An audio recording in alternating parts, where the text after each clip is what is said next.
So the topic today is the effects on, or the effects of IoT devices on corporate networks. As you can imagine, we're in this weird time where people are working from home due to COVID. If you haven't been working from home, on a day-to-day basis, and let's face it, like everyone has IoT devices in their home, whether it's home assistants or smart fridges. Me being included in that group of people, the question comes down to, you know, how IoT devices, if they do, right, pose a threat to corporate networks. So with that, let's kind of kick this off with our first question. It's kind of a softball, but it kind of gets the conversation started.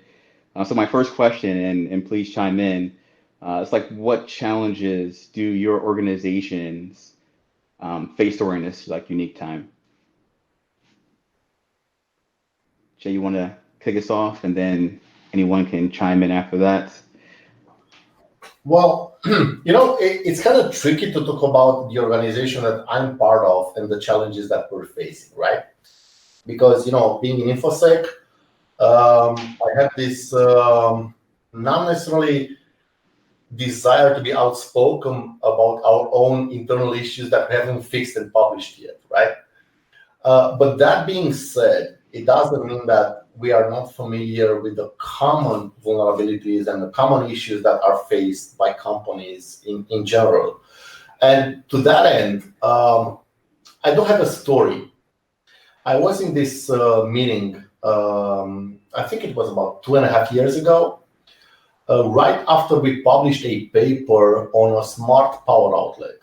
And we managed to get a root shell on the smart power outlet relayed by the cloud of that smart power outlet. So essentially, we didn't need any kind of direct connection with it. We didn't need any kind of bypassing NAT. We didn't need any kind of the power outlet to be directly exposed to the internet. We would get our connect back shell from the power outlet by relaying a command injection through the device's cloud. And I was in this board meeting room in this huge company in the US. And then the CTO of that company says, so I saw that you published that paper. Is that real? And I go like, yeah, it's real. And he says, okay, hack my house. And that's like a really awkward question to ask and a really awkward thing to answer, especially in a very formal environment. I wasn't wearing a shirt. I wasn't wearing a t-shirt. I actually had a tie. I know it sounds a little bit weird. I had a tie on, and I was looking very presentable and official and formal and all that stuff, right? And then the guy said, okay, hack my house because I have one of those devices in my house. And the thing that you needed in order to be able to get a root shell of the device was the MAC address.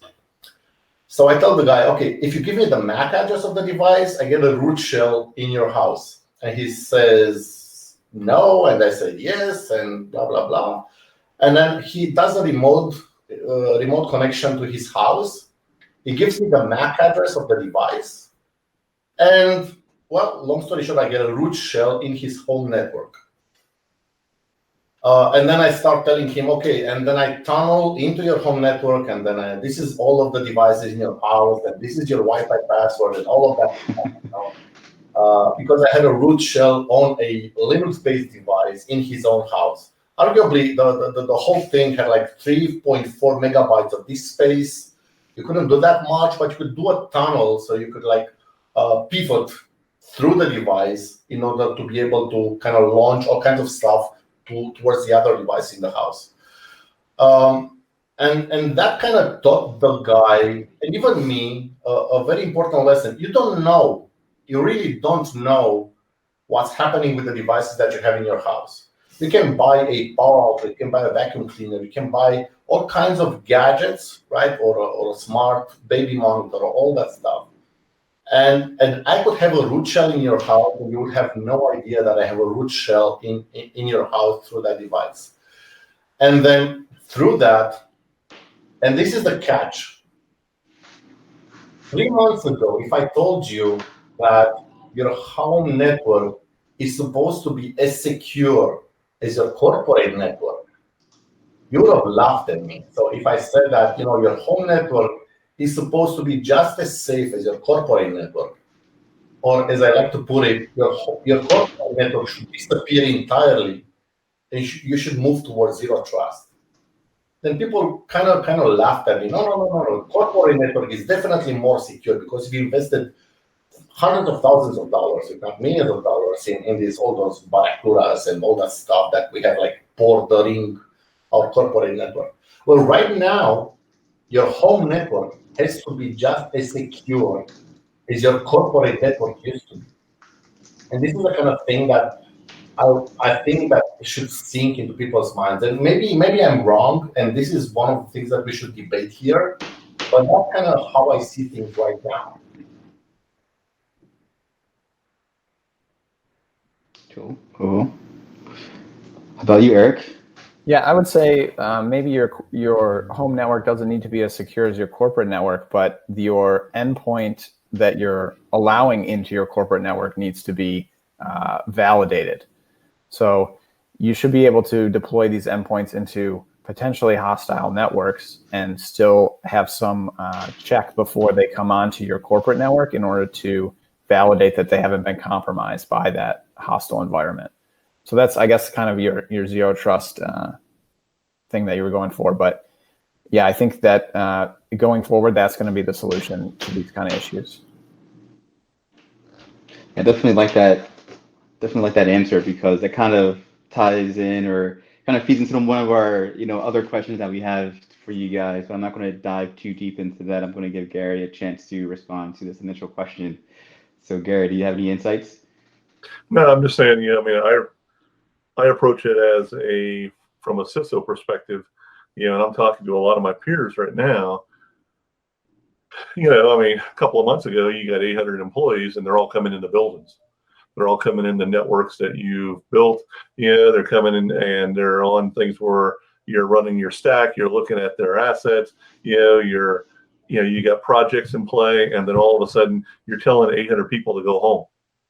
And they're picking up their laptops, they're picking up their phones, their cell phones, and they're going home and they're connecting from home, to go ahead and continue work. And it opens up. Even if you're fully 100% cloud and you're using Office 365 and Slack and and Zoom to go ahead and pretty much run everything, to where you pretty much push most of the risk onto their stacks and into their data centers, you've still got issues. You've still got things where you're wondering about the networks, and now all of a sudden your assets are running in on a daily basis. You're also thinking about, these people have, corporate cell phones, which have been issued to them, and now they're asking for apps to be downloaded that you really have embedded because now they want to do DoorDash, or now they want to do, because they're basically running their office from home now, and they want to be able to have that same usability, and I used to always joke that one of the biggest problems I would have with employees when they had like a corporate laptop is that the longer they have that laptop, the more they start associating it with their personal laptop.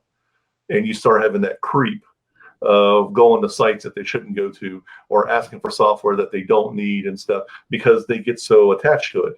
Now, what do you do if that laptop that they're attached to, you send them home and they're freaking working from home? What I'm saying? It's just all of a sudden you find from a security stack perspective, if you weren't doing zero trust, you're doing it now.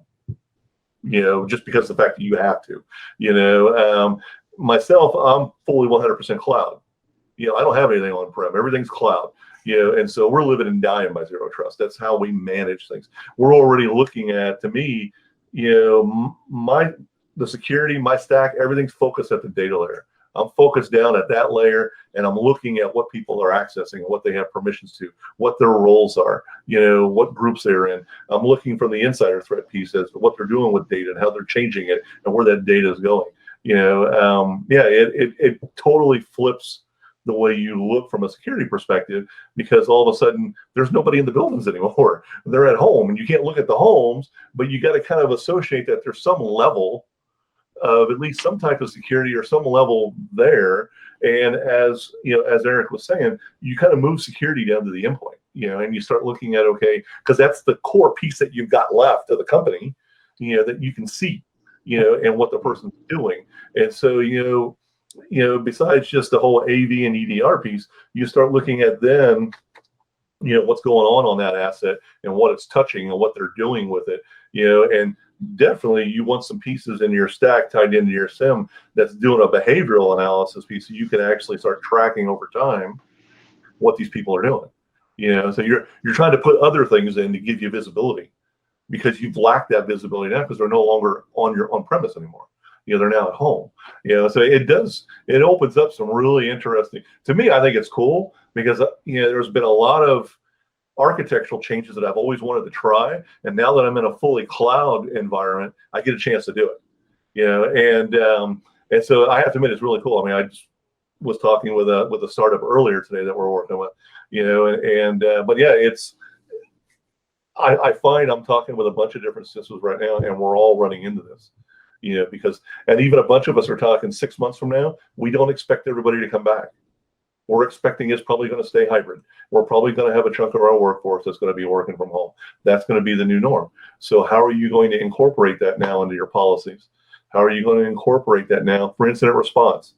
If you're responding to an asset that's been breached, but that asset is in somebody's home in Illinois, what do you do? Besides isolating it, there's these kind of discussions where we need to start factoring these into tabletops. I need to start, building muscle memory into my teams for tech support on how we're going to deal with incidents like this.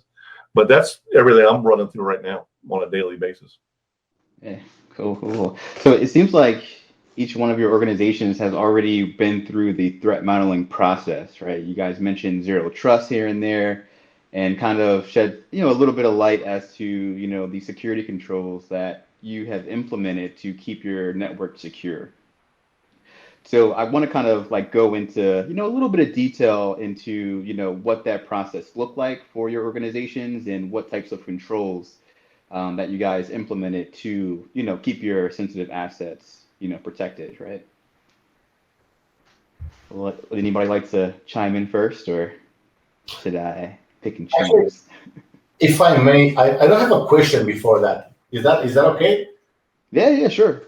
Okay, so this is an open talk, right? So we're gonna do a panel, right? So I know I'm not a moderator, and I apologize if I'm a little bit, above, overstepping my boundaries, right? But I would be curious if anybody says the pandemic is a positive, in a sense that it's kind of pushing and forcing companies towards zero trust, towards proper IAM, towards proper identity management systems, right? And towards proper mechanisms to kind of eliminate the corporate network and all that stuff. And I would be curious if people see it like this as somewhat of, I know it's definitely not a positive in so many regards, but is it a positive in the sense that of pushing organizations towards the right thing? And actually at lunch I was in a Zoom meeting with about 40 CISOs. We all were kind of coming together and talking, and just kind of, hey, your day sucks, this week sucks, this is what I'm dealing with. The whole freaking world sucks. But we're chatting with each other, and across the board, what I'm hearing is that a bunch of us, we may in January, we thought strategically what we were doing for the next 12 months was planned out. Obviously, in March, all that shit went out the window. And a lot of projects shifted. And honestly, I mean, what we're going through, I think totally sucks, and I hate the impact it's having on society and the fact that people are dying. But I also look at internally within businesses. Some businesses are playing catch up. Some businesses are getting where they probably should have been at 2 years ago. And the fact that this black swan event that we're in is a protracted event. And companies are having to shift companies are having to adjust to this type of an event. And a lot of it, no matter how you look at it, I mean, I've always looked at, for me, technology, I mean, for me, cybersecurity is managing risk and the impact on the business. And a lot of that risk is decisions that the business makes with regards to technology, whether they have decided to implement new technology or whether they've decided not to implement technology and use that funding for other operations. What started in March, especially for the United States, a lot of those decisions got totally flipped. And now companies are having to shift because they want to stay in business, but now they have to work with remote workforces. And so there's new technologies that they got to put in play. So, I mean, the only kind of I guess you could say bright cloud out of this, in some ways might be the fact that, some companies are actually becoming more secure. They're getting better.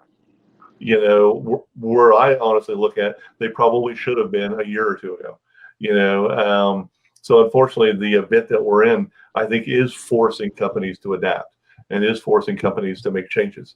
And what I hope is when we get on the other end of it, this isn't just a one-off. What I hope when we get on the other end of it is that this is the new norm. This gets ingrained in business, and a lot of the security practices we're putting in now just isn't to get us through this emergency, but becomes, no, this is our new architecture. This is the new way that we're going to go ahead and do things. We should have been doing it this way anyhow. And so I'm really hoping to see that happening. I mean, what I'm hearing right now from a lot of my peers, it's 50-50. Some businesses are treading water. They're doing what they need to do and hoping to just get on the other side of it and be able to still be functional. Some of them are looking at it, hey, we're going to make these changes and we may lay off 10 or 20% and get lean. And then when we get on the other side of it, we're going to bust out and just go ahead and grow again. And the changes that we make technology-wise, we're just going to incorporate that into our overall strategy and keep moving forward. I think, like I said, a lot of it's in flux. But I do think that this event that we're in, like I said, this protracted black swan event that we find ourselves in, it is pushing a lot of technology change, and a lot of it's tied in with security. Because companies need to adjust, they need to put in these new technologies, and a lot of the systems are like, okay, we're moving this quickly. Here's the risks. Here's the impact. What do we want to accept? What can we deal with right now so that we can still be effective and be able to remediate? I mean, and so a lot of it's fast moving. Yeah, I agree. I think it is going to be a net positive for security long term. And I think you're going to see in the higher levels of management, people are always going to ask, can we support another event like this if everyone needs to go home for a month? So I think that if people don't have it in place now, it's going to be a question that comes up.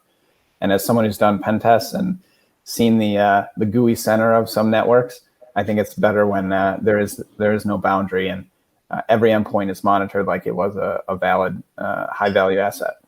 Yeah, I mean, I can tell you we're doing audits, because we're regulated. One of the things I found interesting that was actually asked by one of the entities that was regulating is they asked us, hey, this is the first time I'd ever seen somebody ask this too.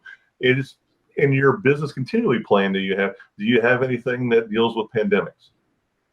Really? Yeah, I can guarantee, and then so people are starting to ask now.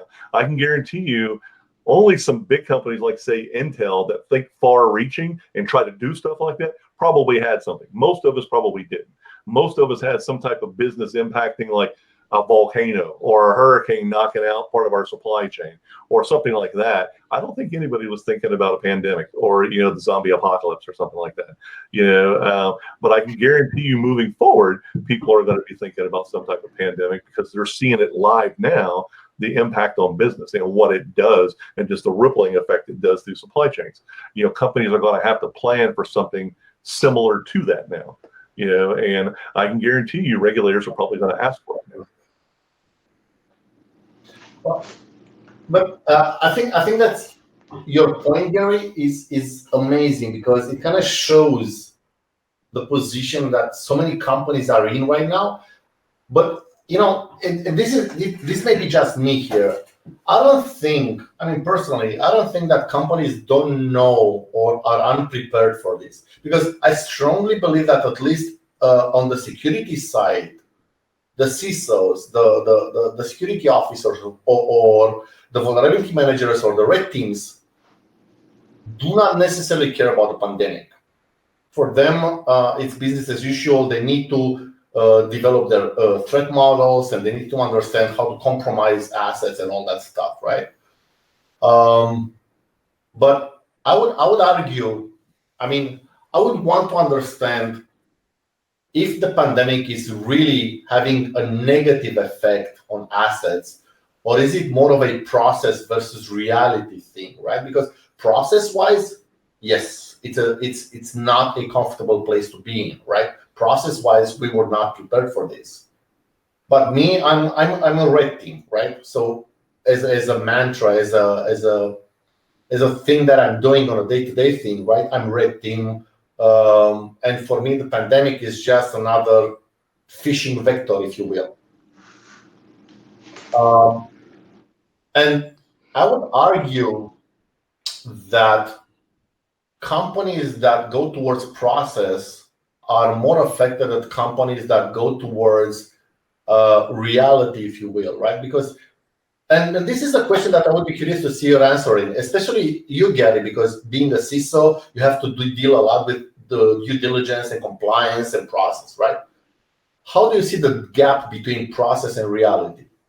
And especially in this time, because right now, reality has a harder effect than process, right? Because we're being hit with something that was unpredictable.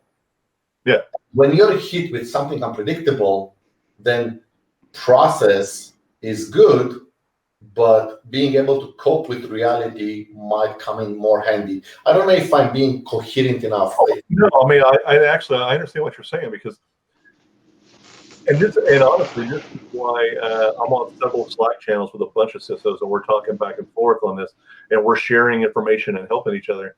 And I've written articles about this, that you put policy in place, you put procedures in place, you train your teams, but when you have an event like this that is that's an outlier, that's outside the norm, that's also why you have the whole Gumby factor. You got to be able to pivot, you got to be flexible, you got to be able to make changes, because you're going to shift your stack, you're going to shift technology, because the whole business is going to change to deal with the new norm. And so from a security perspective, and from a CISO perspective, it's interesting. Technology changes, and a lot of the mindset, our job is still going forward. We're managing risk, we're protecting the business, we're helping them with new operations, we're still onboarding employees. One of the changes that we do see is actually on the people side, because now I'm really concerned. I've got staff at home, working from home. They're putting in 10, 12, 14-hour days. There's no break. And I'm really concerned about burnout. I'm really concerned about, the fact that they need to take breaks, we're watching each other now to watch out for that. We're even building in, extra days of leave each month, so people can just, if you just need to take a break, take it, because you've got kids running around now. You're in the middle of a Zoom meeting and a dog comes running in and a 4-year-old's chasing the dog, and that's become the new norm, and I don't care. We just go on about our business. But the thing about it is that, a lot of it, and it was funny, a lot of us were talking about this, was that, when you go to work, it was a way where you were able to split the two, and you got some relief from one environment or another. You don't have that anymore, and so you're used to taking care of the technical stuff, but now it's the people thing that I watch out for. And even for yourself, what I find a lot of times in security, we're already used to stress. We're already used to the fact that, there is no light at the end of the tunnel. There's just one freaking long black tunnel, because cyber's this whole life cycle process. It's continuous. There is no end to it. Just as you finish one thing, you've got other things to do. Just as you finish one initiative or one breach or one cleanup, you're working on the next thing.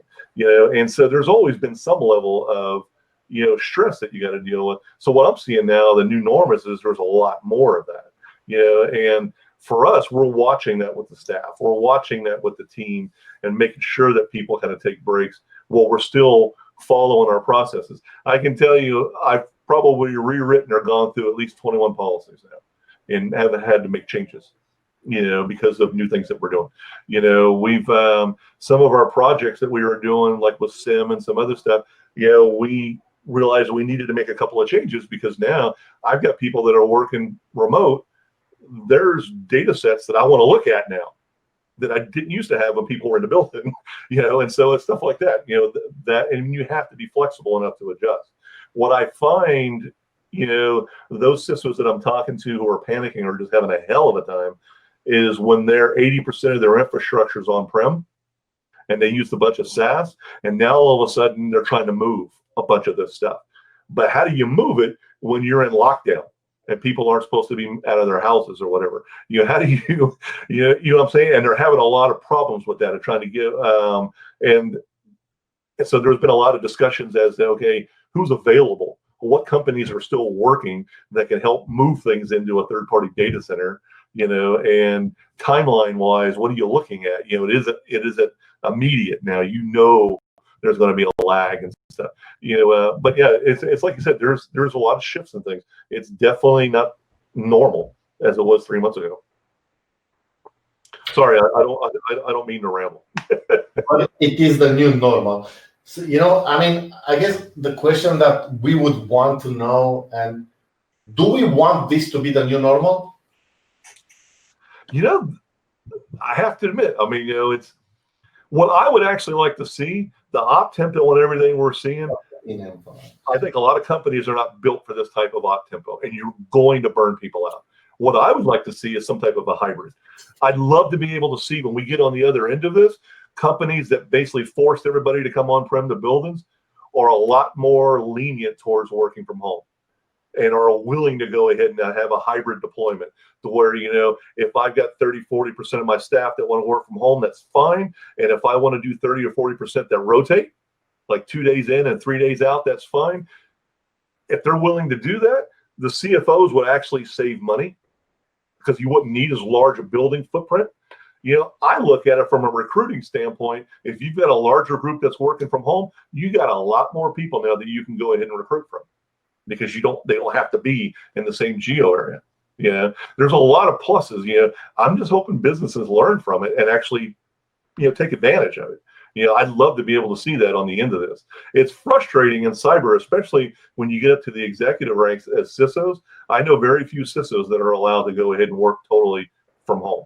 Almost all of us, they force us to be on-prem. It's almost mandatory. They want you on-prem. Even though our stack and everything else is in the freaking cloud and everything else is deployed everywhere. But I understand, because a lot of the CISO role is now becoming a business executive role. You're becoming tied in with the C-suite. You're getting more of the enterprise, more of the executive view. And a lot of that is personal. A lot of that is relationship-wise. It's relationship-driven. So I'm hoping they start allowing us to do some type of a hybrid, allowing us to commute, allowing us to, what I'm saying? It's going to be interesting. But just like you said, I really hope this is not the new norm. Okay, so two things here, very quick. First of all, I'm not entirely sure that there's going to be an end to this, because you said at the end of this. And second, Drew, I sincerely apologize. I hijacked your panel. I'm sorry. No, this is good. This is great. This is great dialogue. I want it to be natural. So Yeah.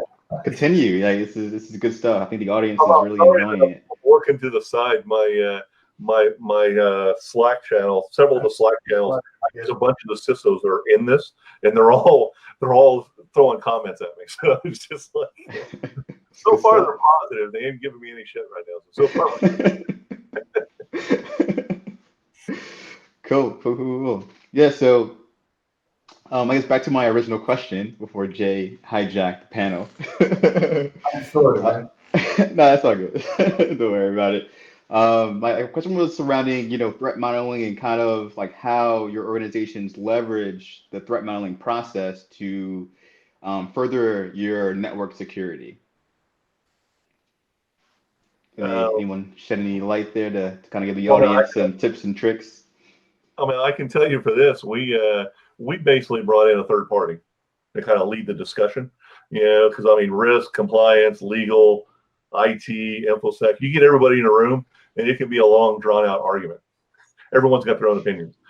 So you bring in a third party who kind of leads the discussion, and that's basically what we did. We brought in a third party. We started laying out, And it really began with first just kind of identifying what the critical systems were, the critical data, kind of understanding how the business operates, and then with that type of data, and you have a better idea of what you need critical, wise to be able to function as a business when you have an event like what we're in right now. That kind of starts leading us into, being able to do tabletops and start doing scenarios around what we need to protect and how we would actually, function, in an emergency or something like that. But that's what we did for threat modeling, is we actually brought somebody in to kind of kick that off. So we got used to working with each other, and then we started breaking down. And of course, we have offices in like 30 different countries, and so some threats in the United States might be different than like in the UK or like over in EMEA. And so we, so it was one of those things too, is we had to bring people in from the other areas also, so we could try to make sure we had a wide-ranging model that would work depending on where an incident was at. And like I said, for us, it was, bringing the third party in really helped us. It just kind of helped us focus on where to get started. Good stuff.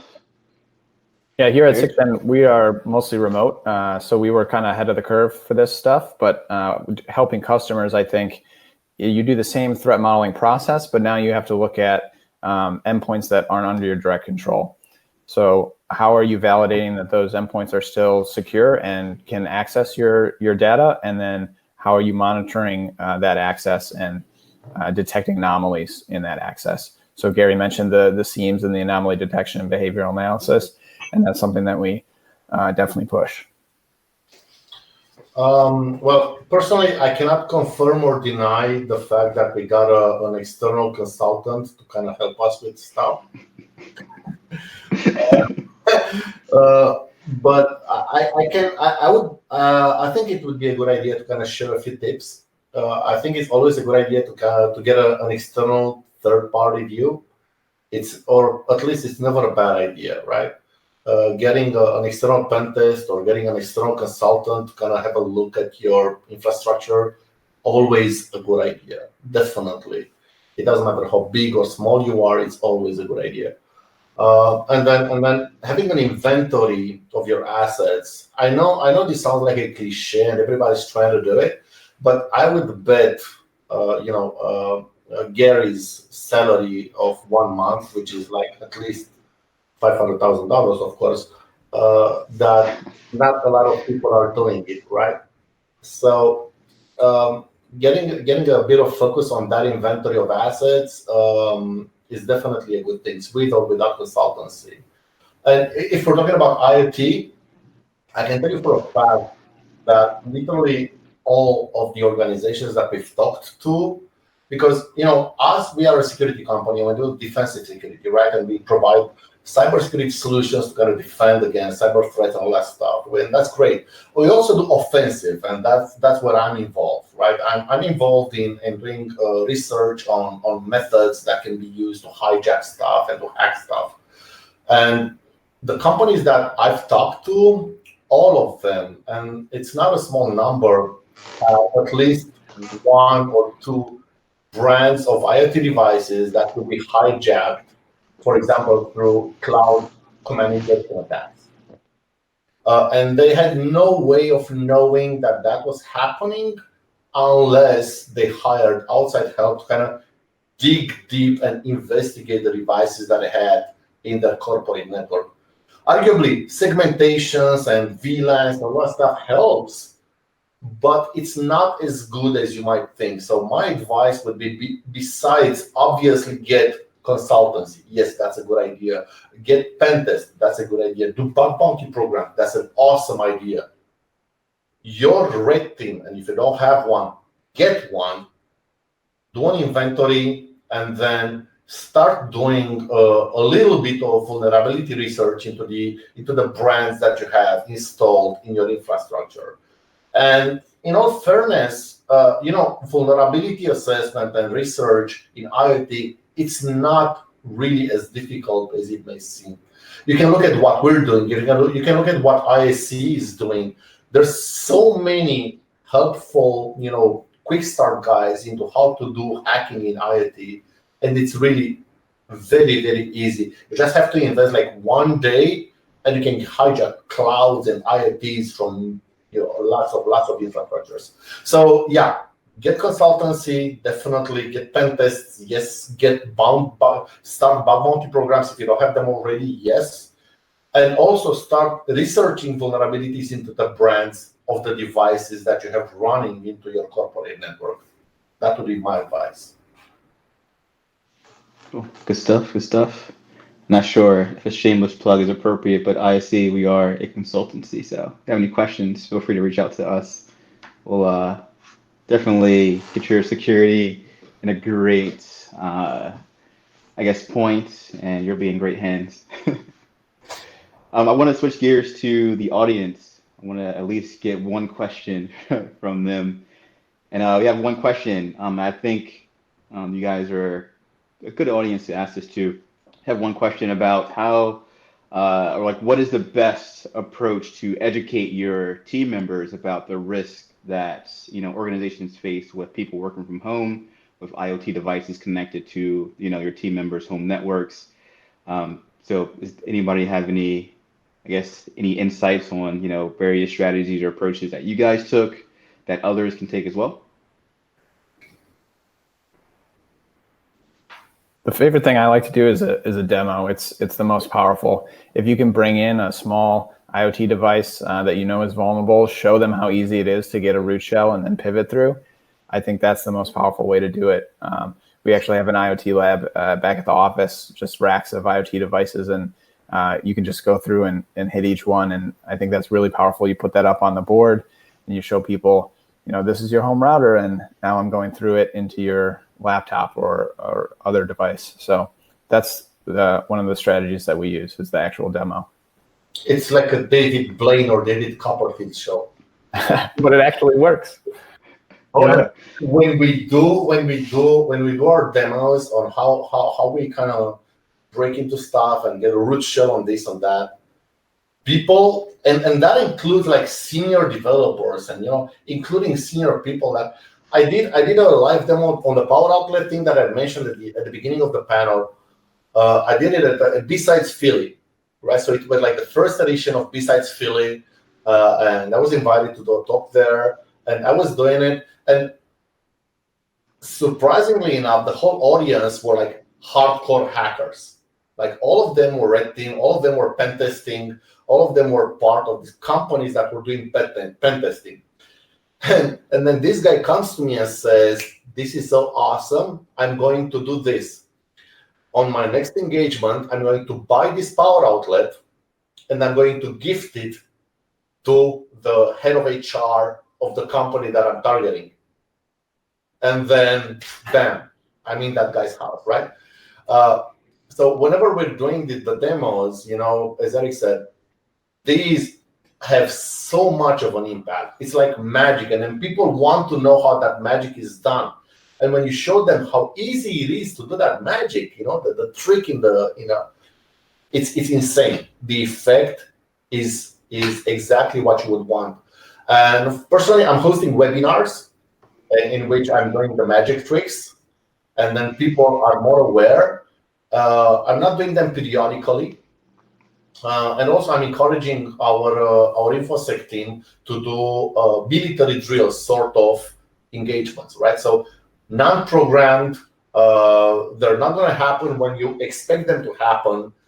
But if we kind of manage to get your domain account, that means somebody in some place needed to do something a little bit better, right? So I encourage our InfoSec team and our red teams to kind of engage, trying to compromise assets in a drill, military drill kind of style. Cool. Yeah, we would do a lot of. I mean, as a CISO, one of the biggest things you have to do is you have to advocate as to what cybersecurity is doing for the company, and you got to get the employees to kind of accept you into the culture of the business so they can see the value that you're bringing. If especially if you want to get budget and get resources and be able to do things, as a CISO leading a security team, you can't be in the back room. They need to see you visibly. They need to know who the team members are. They need to know what you're doing and how you're helping the company. We do like lunch and learns where we bring people together And sometimes when we may be doing a lunch and I'm just briefing you on projects we're doing for the next 6 months. Or sometimes they come in and the lunch, I've got the local neighborhood FBI agent who's doing a threat briefing and kind of filling you in on the latest stuff that we're seeing, business, email compromise. Or, I'd have a bunch of my guys, we do a lunch and learn, and we got Raspberry Pis. And we're sitting there with a bunch of Raspberry Pis during lunch, and we're showing them the crazy things that you can do with this little box. And I'm explaining to them, oh, by the way, there's a bunch of really cool stuff here that your kids can go ahead and do. And they can learn Linux, and they can do this, and there's games in here for them. And by the way, this can start a career in STEM for them. And they're like in 5th grade or 6th grade. But also, by the way, you can use this to do this, and all of a sudden you take control of the lights for the floor that you're on, or you go ahead and you take over, one of the whiteboard projectors, and they're like, hey, what's going on with that board? And they realize you're doing it, stuff like that. You kind of show them just enough, kind of a glimpse behind the curtain, and just explain this is small potatoes compared to what you can do. You need to be aware of when you have interconnected devices. Anything's a target once you connect it. And then, and so when they kind of see it at work and, and you're chatting about it, and then you pivot before the lunch is over with, and you say, oh, by the way, this applies at home too. Those smart TVs you have, that PlayStation that your kids are using, and you kind of start walking them through that, and you kind of see lights coming on. And I know I'm doing good because 2 days later, I'll have somebody come and talk to me and say, hey, at home, my home network, my kids downloaded something, and now our home computer is doing this. Now I know I got them, and they're trusting my team because they're asking me to help them with something at home.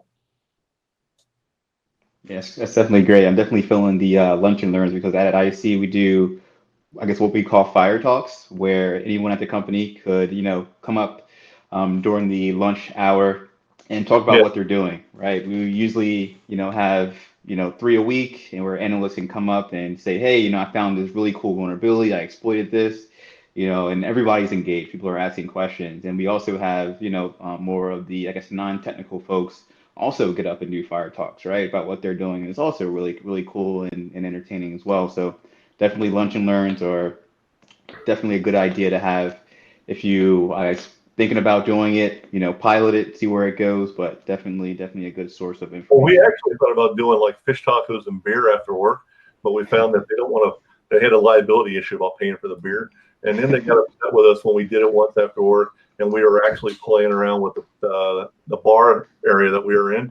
We could see all of the cash registers and stuff, with the devices that we were playing with, and we were told to stop. So we had to keep it at one time. It's pretty cool. Cool. So we are a few minutes past our cutoff time, but before I'll end this panel, I would like to give each of our panelists a few minutes to give any last regards or statements that they may have and provide the community with any additional value. I guess, Eric, do you want to go first, and then we can follow up with Gary and then Dre? Yeah, sure. I'll do a shameless plug for 6th Gen. We're also a consultancy if you need help with your security. We also have the IoT range that we built to train for the DEF CON CTF, and we're going to be releasing that as a rentable product. If you want to train up your team on IoT stuff, contact us, and we'll have that for you. Cool. Sorry, I was trying to unmute there. I'm not a consultancy, but I will say from a community perspective, those people that are listening, those people that are are hearing this, get involved. Help with the IoT village and the other types of villages at DEF CON. Help at B-Sides. Write articles. Submit content to peer lists. Get involved in the community. Talk to other people who are wanting to make a career change. We need diversity. We need a lot more women and a lot more of other people. You know what I'm saying? I mean, it can't just be the same people coming into our community. We need diversity to survive. The technology is changing. Everything is fast moving. And, I talk with vets a lot that are transitioning, and tell them, you still want to serve, you still want to be involved, you still want to do something that's fascinating and everything. Cyber's all of that and more. And so I tell people, you are if you love cybersecurity and you're working in the field, you're a walking billboard for why it's an awesome career field. Talk to people, and at the same time, if you're already working in the field and you're having problems and everything, you've got a community to be able to reach out and talk to people and ask for help. Don't go it alone. Don't deal with the stress and the issues that you're having. You've got people to go ahead and talk to, whether it's on LinkedIn or whether it's, in Slack, there's plenty of groups and everything. You don't have to go ahead and be by yourself. We're all in this together. We're here with each other. We got events like this and everything. So, definitely take care of each other, especially right now. I mean, there's a lot of stress and a lot of stuff going on, with our teams. Okay. Very, very quickly. First of all, building CTF platforms, awesome. Eric, nice. Yeah, always a good thing, because this kind of fuels. I mean, commercial or non-commercial, it still fuels the knowledge pool needed to kind of grow the community, the InfoSec community. Second, Eric, what you're doing is equally, if not more important, because all of these things put together kind of make the whole knowledge pool more relevant to everybody else. Contributing is key, definitely. I would want to say that hacking IoTs is easier than hacking Windows machines. Really. I mean, if you're familiar on how to reset your root password by hijacking the group or the Lilo bootloader, you can literally do the same thing over serial with IoT. If you can find the serial pins on an IoT, you can hijack the bootloader and get access to the file system the same way you would kind of hijack Grub or Lilo. And that's just a sneak preview on how easy it is to hack IoT. Okay. And then, I mean, there's definitely not enough research being done on IoT security. We've been trying to kind of push towards cloud IoT security in the past 3 years, simply because it's much difficult to see those vulnerabilities unless you look at them. And if you try to look at them, they're very easy to spot. And on top on what Eric and Gary have said, I just want to add more responsibility from the vendors as well.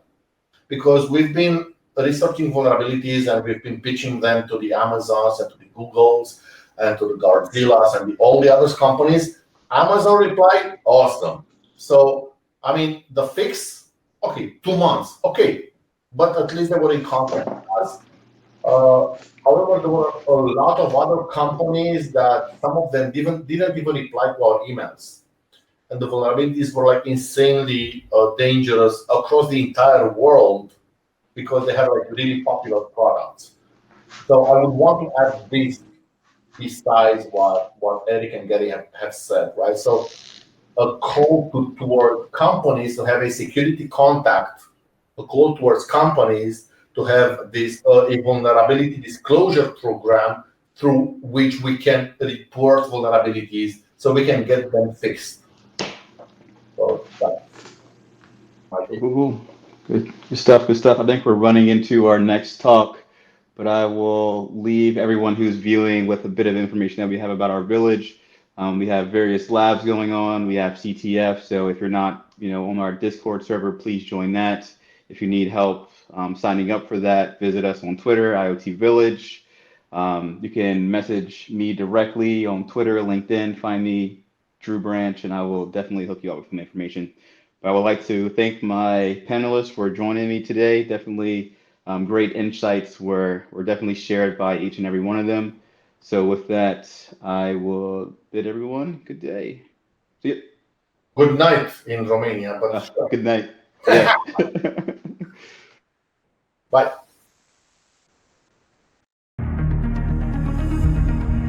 We think about IoT Village as a movement.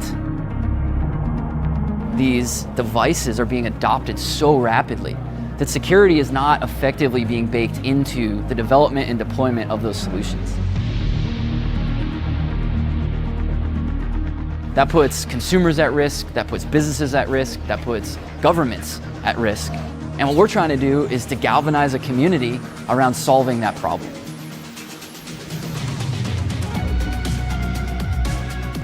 Every time somebody hears IoT, they immediately think, I don't want this in my house. But as time goes by, that choice of having something in your house or not is not really there. You can walk in the village, you won't feel like you're asking a dumb question, and you'll still walk away learning something no matter what your skill level is or knowledge. IoT Village provides an opportunity for people to experience security in a very tangible, very real way. So what ends up happening is, I can kill Lisa right now. She's being smothered. She's flatlining, patient monitor's going nuts, she's dead. What's going on at the nurse's station? She's fine. What I'm doing right now is we are replaying recorded data of a healthy patient. So this patient monitor is something you'd see in every hospital room in America probably. The IoT Village seeks to raise awareness of IoT security. We want consumers to be able to make informed decisions, and we want manufacturers to improve their security.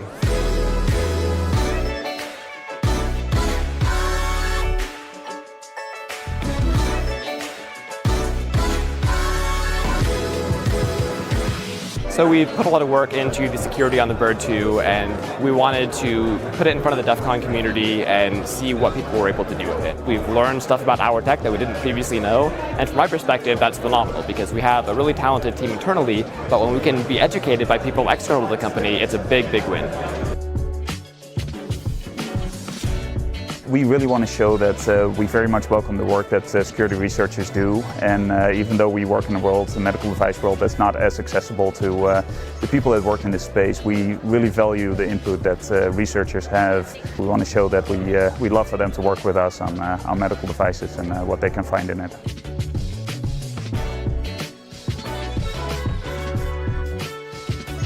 Security is a mission-critical part of being a pioneer. And by participating in this, they're able to address some of the challenges that are introduced through innovation. Building a contest to challenge hackers, at the world's biggest hacker conference, if these guys didn't know what they were doing, this room would be empty. So IoT Village is awesome. Unfortunately, like a lot of hackers work in these small groups, they don't really share a lot of information because they kind of want to monetize or capitalize off of the information that they have. So being here in IoT Village gives us an opportunity to talk to a bunch of other hackers that we wouldn't normally talk to and share information and kind of like come together as one. I think it is the best thing since sliced bread, personally. This year we're here at DEF CON helping run a hands-on lab, IoT Hacking 101. How do we get people involved with this? Because it might be intimidating, right? Walking up into a big CTF at a big conference. The idea is that we handhold them all the way through from the basics of firmware analysis right through to discovering a bug and popping a device or two. I just connected over Netcat. There was nothing fancy, no authentication, anything like that. And this number here is your authentication token. It's a serial number on the device. That's what they're using for authentication. So what we're doing is that we're showing people how we find vulnerabilities in embedded devices. Specifically, I've been targeting NAS devices, and I've been showing how we find vulnerabilities, develop an exploit for it, and exploit it from the attacker's perspective. IoT Village is the face of IoT security worldwide. They're probably the most preeminent brand when it comes to dealing with IoT security. We have expertise, they have expertise, and we feel that it's more than just a sponsorship, it's more of a partnership in which we share stuff with each other. The visibility that you get from all of these conferences is an amazing thing. It's only going to get more and more relevant, and the devices are only going to get more and more prevalent. And so I think it's just a great interactive, hands-on experience for people to come and get immersed. We know that these security challenges that are inherent within connected devices, they're not going away on their own. We're able to make these challenges come alive, to become real, to be tangible. And when we do that, we enable people to participate in being part of the solution.